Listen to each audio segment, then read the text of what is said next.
Afternoon, guys. Can you hear me? How was your lunch? You good? You have a good lunch? I don't know, is it loud enough? So, I've had a friend visiting from Canada this week, and yesterday I took her to Franschhoek. I had to deliver some stuff. And we got in the car and we got onto the M5, and that was it. The traffic just came to a grinding halt. And I started on my favorite rant. I hate the traffic in Cape Town. Where do all these people come from? Why are there so many cars here? Can they not just all go back to Joburg, please? And then when we got to Franschhoek, it was 35 degrees. And this is my second favorite rant. Why is it so hot? How am I going to survive? It's only the start of summer. So then my friend said to me, wow, but you complain a lot? And I thought, oops. So I was going to ask you guys, anyone here got a favorite complaint that they complain about often? Traffic, yes, traffic. Anyone else? The plastic, the weather, yes. So complaining is a South African national sport. We love to complain, just let it all out and vent. It's like a Coke can that you shake and we just explode and let out all those complaints. But actually, complaining is so bad for you, so bad for you. Our brains have been wired through evolution to actually be negative and look out for the danger, and that's what keeps us safe. But actually, we're going to look at your brain, your body, and your soul and see how bad complaining is. So let's have a look at your brain when you complain. Your brain is a really efficient machine, and the first time you complain, your neurons branch out to make the flow of information easier. Every single time you complain again, more and more neurons branch out until you make this beautiful permanent bridge. And you complain without even realizing it, because the situation comes in, hits your brain, automatically comes out as a complaint. So over time, you actually hardwire your brain so that you will complain regardless of the circumstances. And that becomes your default behavior. You find it easier to be negative than to be positive. Not great, eh? There was a really controversial study done that looked at the brains of habitual complainers and found that the size of the hippocampus in their brain started to shrink. The hippocampus is the part of your brain where you do problem solving and critical thinking. Isn't that terrifying? The more you complain, the more you decrease your ability to find a solution to that complaint. Oh, and what about your poor body? When you complain, you release the stress hormone cortisol. This is the fight or flight hormone. Thousands of years ago, it was particularly useful if you were getting chased by a saber-toothed tiger. But when you're sitting in Long Beach Mall at the Wimpy, complaining that you don't have enough tomato sauce. So cortisol is inflammatory. It impairs your immune system. It contributes to all sorts of dread disease, stress, heart attack, diabetes, obesity. So how do you feel when you get stressed, when you're shouting at your husband or your child or your co-workers? How does your body feel? I know, my face goes red, my shoulders get tight, my voice goes up. It's actually a horrible feeling in your body. And what about your soul? What about your heart? What about your emotions when you complain? Whoops, there goes my speech.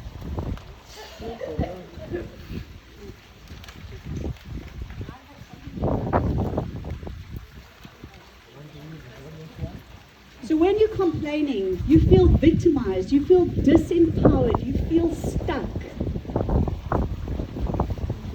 What happens is when you complain, you're always focusing attention on what's bad, and you're attracting more bad into your life. Can you imagine two people, Peter and Paul? Peter goes to bed every night, and he lies in bed and he lists all the bad things that happens to him, all the rude people. Peter doesn't fall asleep easily, and he wakes up grumpy. Let's look at Paul. Paul goes to sleep and he thinks of all the beauty in the day, all his blessings, all the happiness. Paul falls asleep with a smile on his face, and he wakes up the next morning ready to face the day.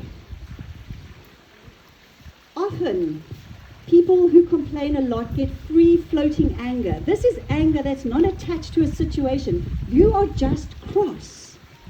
Those people that fly off their handle, they overreact to everything, they're aggressive. I think we all know someone like that. And it's dangerous, it hurts people, it damages relationships. Not a place you want to be in. And I don't know if any of you know one of those toxic people. When you spend time with them, they actually drain your energy.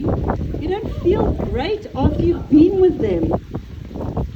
I had a friend earlier this year, it was her birthday, and I decided to take her to Chart Farm. Beautiful with all the roses and the mountain, the food is delicious.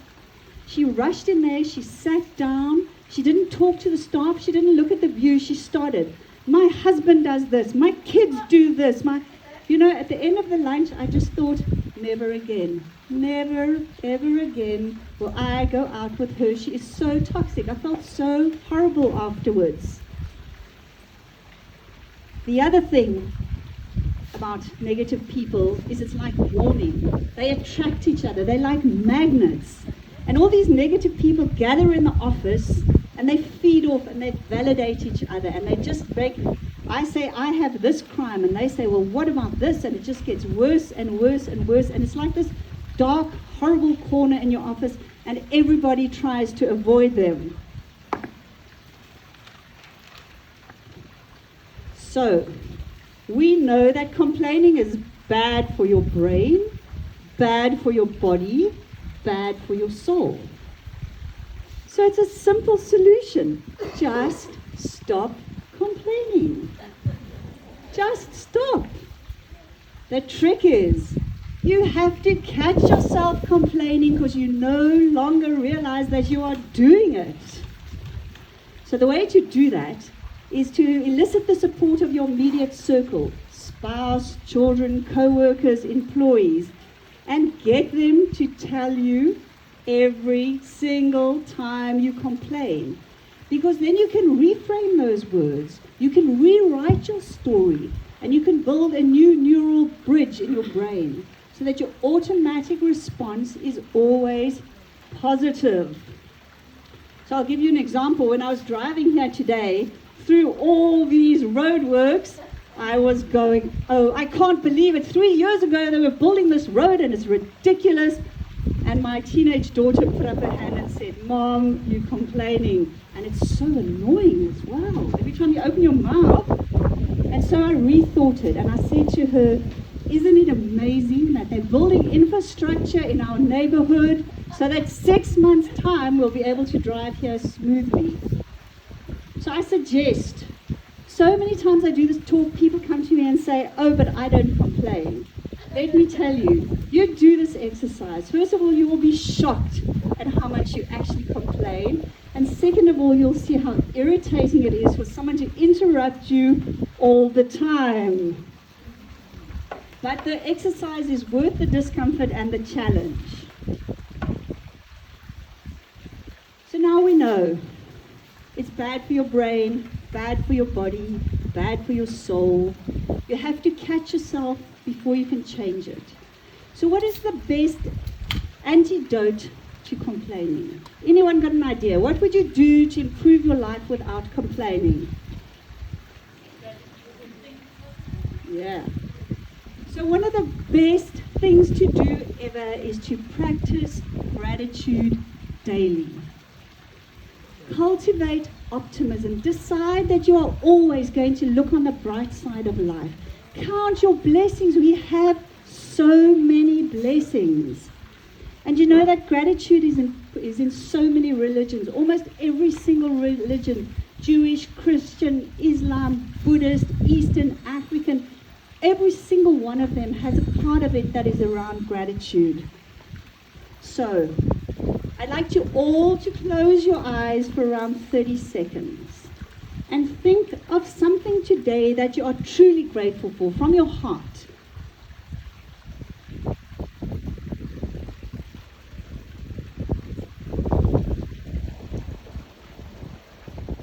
So if anyone can't think of anything they're grateful for, it could be a person in your life, your community, nature, your meal you've just had, creature comfort.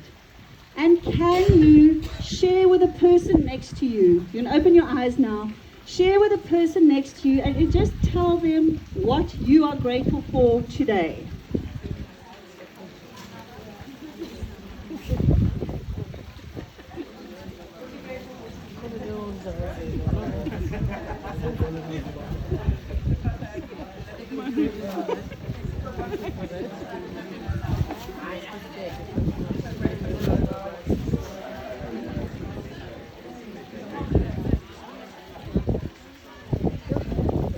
How good does it feel to be grateful and to share your gratefulness? Isn't it a good feeling? So a lot of people think that being grateful is a bit like a Cape Town hippie thing, a bit hocus pocus. But actually there have been so many scientific experiments and discoveries that prove that real heartfelt gratitude makes a difference in your life. You have less stress, you sleep better, you experience more joy, you have better mental health, better resilience. Whoops. So the last thing at night, before you fall asleep, lie in your bed and think of 3, 4, 5 amazing things, beautiful things, simple things, small things that actually improved your life today. Other people do it first thing in the morning. Before they get out of bed, they start appreciating and thanking and looking forward to what's in their day. Some people write a gratitude diary, and every day they write down what they are grateful for. A very useful tip around gratitude is actually to write 3 reasons why you are grateful for that thing, so that it's not superficial. You're doing it at a deep level. So I'm going to express my gratitude to Carol, and I'll tell you the 3 reasons why I'm grateful for Carol. So we met at a coffee shop one day, and we had such a lovely conversation and such a lovely connection. The second thing was Carol took me on a tour of Masicorp. I met some of you there. I was absolutely blown away. You guys are amazing. I couldn't believe the things you're achieving, the people, the happiness was such a good feeling for me. And then the third thing is I'm grateful for Carol. I'm here today. I'm meeting you. I'm interacting. It's absolutely beautiful. So thank you, Carol. So a very powerful way of doing gratitude is actually appreciating somebody else. And it makes the giver and the receiver both feel better. So once again, I'm going to ask you to close your eyes for 30 seconds and think of the person sitting close to you. Is there something you can say to them that expresses your gratitude or your thankfulness or something that they're wearing? They look gorgeous or they've done something. So let's close our eyes. I'll give you a few seconds to think about that.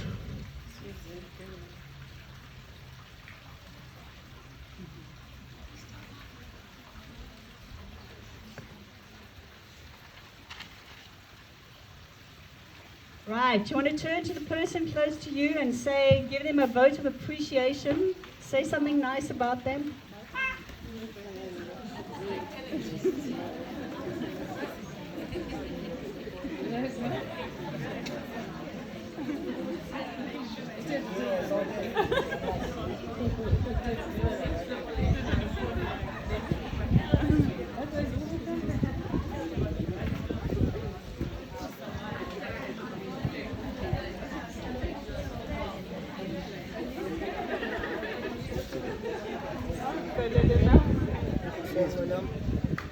Right, are you all feeling good? Doesn't it feel good to get appreciated by somebody? Doesn't it feel great to give appreciation to somebody? So I suggest to all of you, start practicing gratitude daily. It is a beautiful thing to do. The next thing, and this is a really important thing, so listen up.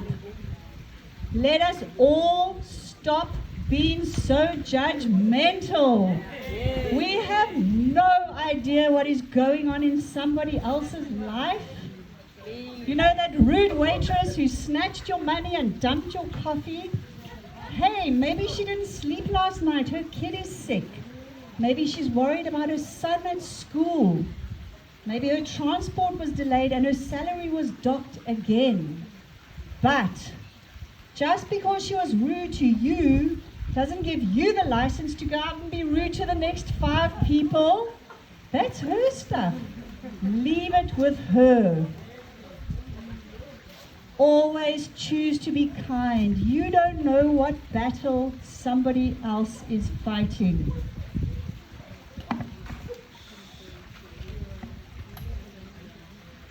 Right, and the third thing is you have to become accountable. You are the only person responsible for what comes out of your mouth. It is not somebody else's fault. You choose. You choose to say negative, harsh, aggressive words, or you can choose to say beautiful, grateful, thankful, uplifting words. It is absolutely your choice. And start making a change. In your meetings at work, don't let someone complain unless they come with a matching solution. And what we do at our house is we have a complaints jar. Every time someone whinges or whines, we put money in that jar. And at the end of the month, we give it to a homeless person. He has a real legitimate complaint, surely. Or if you're doing it in the office, you could buy cake or flowers or give it to a colleague who's struggling. A good habit to develop is to tell people you appreciate them, to thank them. You take accountability for making sure people know that you appreciate them. And look at your circle of influence. Can you do anything about Donald Trump? No, so don't waste your energy complaining about him. He's outside your circle of influence. But if you go to school and the litter irritates you, don't just complain about it in the staff room. Pick it up, take an action. Maybe people will follow you. Be the change that you want to see in your life. So when I was younger, I was picking roses with my granny one day, complaining bitterly about all these thorns in this terrible rose bush. And my beautiful granny said to me a thing that I'll never forget. She said, "Isn't it amazing that this thorn bush has so many beautiful roses? Just choose how you look at life."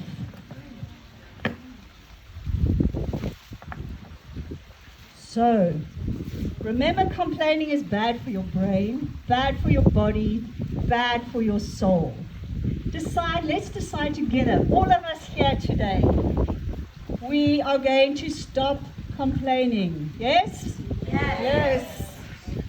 We're going to get light to flow into our life. We're going to be happier. We're going to have more satisfaction, more joy, more confidence. We're going to be more productive. And we're going to practice gratitude every day. We're going to thank the people we work with.